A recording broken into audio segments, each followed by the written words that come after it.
Fábio, naturalmente está trazendo hoje um tema que para mim é apaixonante. Mercado de trabalho na terceira idade, no idoso, no envelhecimento, como você aí de casa quiser. Para isso nós estamos conversando hoje com a Márcia Sena. Ela é especialista em qualidade de vida na terceira idade, ela é da Senior Concierge, farmacêutica e bioquímica de formação com MBA em administração pela Marketing University. Tudo bem, Márcia? Tudo bem, Rosa. Gostoso esse papo, para mim isso é apaixonante, porque como que faz a terceira idade a gente falar sobre tudo isso, a autonomia que o idoso pode ter?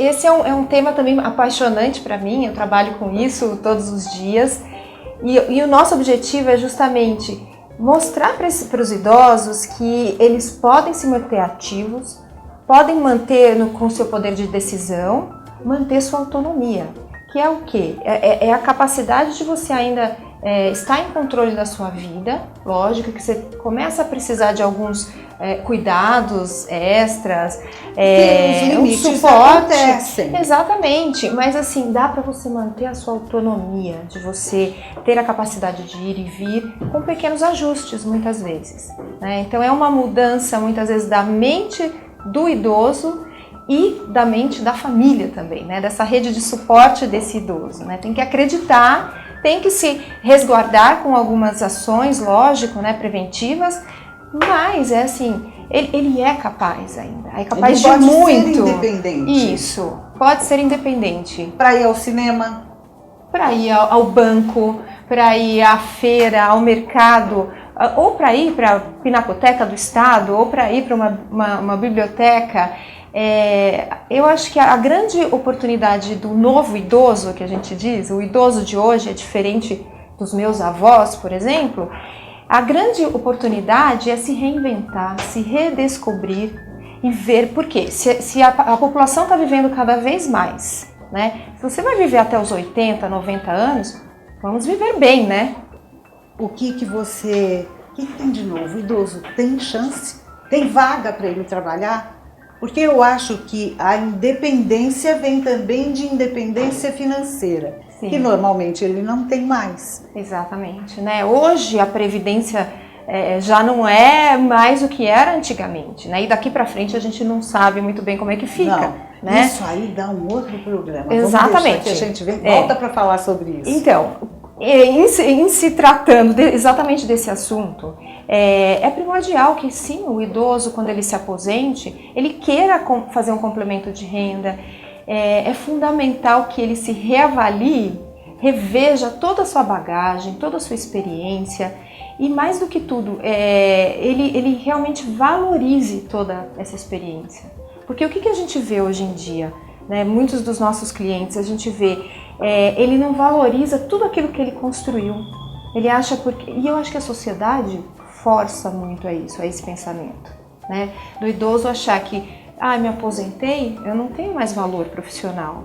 Porque o mundo mudou. Exatamente. Então a tecnologia, a informática, a internet, os grupos, tudo isso faz com que tudo que nós já vivemos fique para trás. Tudo mudou, os valores, a música, a arte, tudo mudou. Tem oportunidade? Tem oportunidade, eu vou te dar um exemplo prático, né? Na minha empresa, né, a gente oferece serviços para a terceira idade, mas a gente é uma empresa que precisa da pessoa do financeiro, do administrativo, né, do comercial. A gente tem uma gama de pessoas que compõem a empresa, né, para prover esses serviços. E eu estava precisando de uma pessoa de financeiro, na área financeira, para fazer um projeto específico, né, com começo, meio e fim, uma espécie de consultoria. Aí me deram a ideia de contratar um estagiário ou um jovem formando, porque vem justamente com todas essas novas tendências, as tecnologias e tudo. E eu entrevistei muita gente. E aí eu fiquei sabendo de uma empresa que ela faz a seleção, recrutamento e seleção, só de pessoas acima de 50 anos. eu falei, gente, isso tem tudo a ver com a empresa, com o que a gente faz e com a minha necessidade, que é, por quê? Eles vêm com uma bagagem, fora a experiência técnica, né, em finanças mesmo. Então a gente entrevistou diretores financeiros, gerentes de banco, gente com muita experiência naquilo que eu precisava, para o projeto que eu precisava e com a maturidade que eu precisava. E a gente vê isso naquele filme, O Senhor Estagiário. Isso. Então a gente vai fazer isso. Eu vou contratar para um projeto específico uma pessoa de 60 anos. E estou muito feliz com isso, porque traz uma visão diferente, uma maturidade, uma experiência que muitas vezes um jovem de 22 não tem, né? Gostoso, na maioria das vezes. Falar assim, com essa graça, essa paixão, né? Você, com esse novo idoso, que atitude ele deve tomar para entrar no mercado de trabalho, para ter chance? Primeira coisa que a gente diz, né, é se reavaliar, se autoanalisar, se redescobrir, né? E fazer realmente um inventário dessas suas competências, da sua experiência de trabalho. Por quê? Um resgate isso, né? Porque ele pode chegar no final da vida, me aposentei, eu não tenho mais valor profissional, eu estou fora do mercado. Não.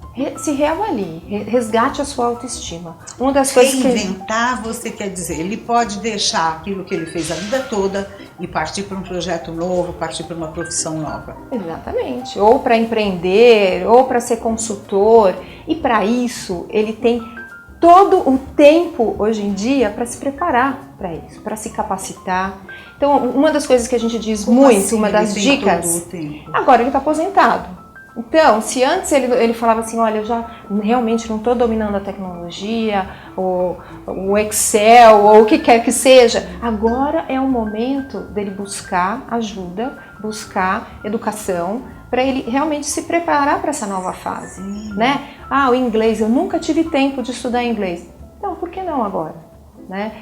A gente tem que quebrar essas amarras, essas barreiras que foram criadas ao longo do tempo, de que o idoso, olha, não posso aprender mais nada, eu não tenho mais valor como um profissional. Não, ele tem que resgatar isso. Uma forma que nós sempre sugerimos para os nossos clientes é fazer um coaching.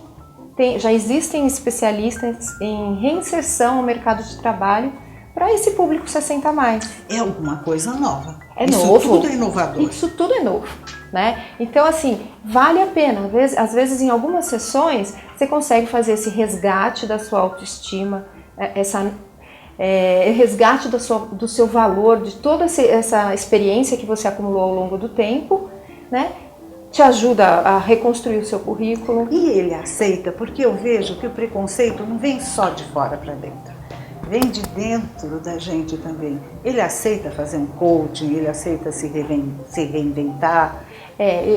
A gente encontra esses dois públicos, né? Esses dois perfis, né? O perfil que está aberto, que é ativo, que é uma pessoa cheia de energia, que quer realmente, que está buscando, e que muitas vezes não sabe o como, né? E aí ele falta só um empurrão. E tem o outro que realmente se coloca resistente. E aí isso é o risco. Porque o risco dele entrar numa depressão, né? É o risco dele se isolar socialmente. E daí vem as doenças. Esse preconceito é cultural, é desde sempre. Mas eu acho assim, por isso que esse tipo de discussão que a gente está tendo aqui, esse programa que você tem, maravilhoso, Rosa, é justamente para começar a desafiar esse pensamento, essa resistência, né, que existe, que pode existir no idoso e na sociedade de maneira geral. E nós podemos falar com o idoso da periferia? Podemos, porque já existem soluções também para o idoso da periferia. Existem os chamados centros-dia, por exemplo, na cidade de São Paulo, isso é muito comum. Existem os centros-dias que são da prefeitura.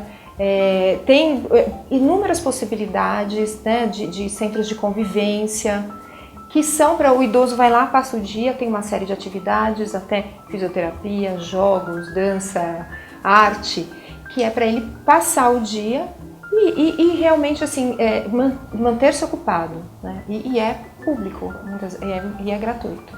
Então é uma questão também do idoso mudar a postura dele e ir atrás. O que eu tenho na minha vizinhança? Né?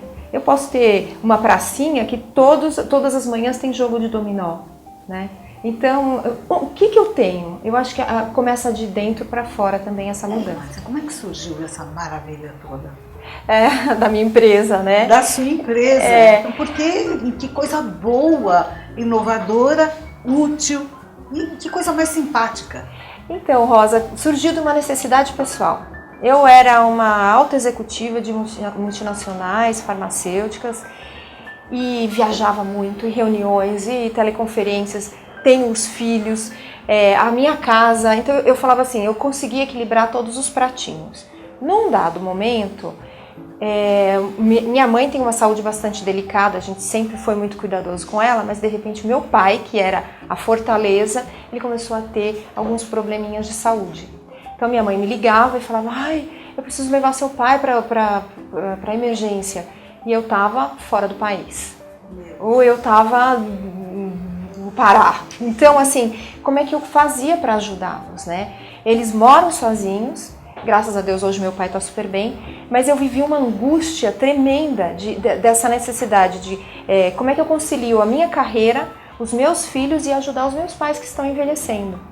Então eles não precisam é aquilo que eu te falei, eles não precisam de cuidador 24 horas, nem enfermagem, mas muitas vezes eles precisam de um suporte pontual, né? Um olhar e um apoio, né? Então, para você que está em casa, que é idoso como eu, terceira idade ou como você quiser chamar, eu acho que até agora nós não conhecemos ninguém tão útil quanto a Márcia Sena. Fábio, segue daí. Obrigada, Márcia. Muito obrigada, inclusive por toda essa simpatia. Obrigada a você pelo convite, amei participar do programa e eu acho que esse programa é um sucesso absoluto. Amei, obrigada. Fábio?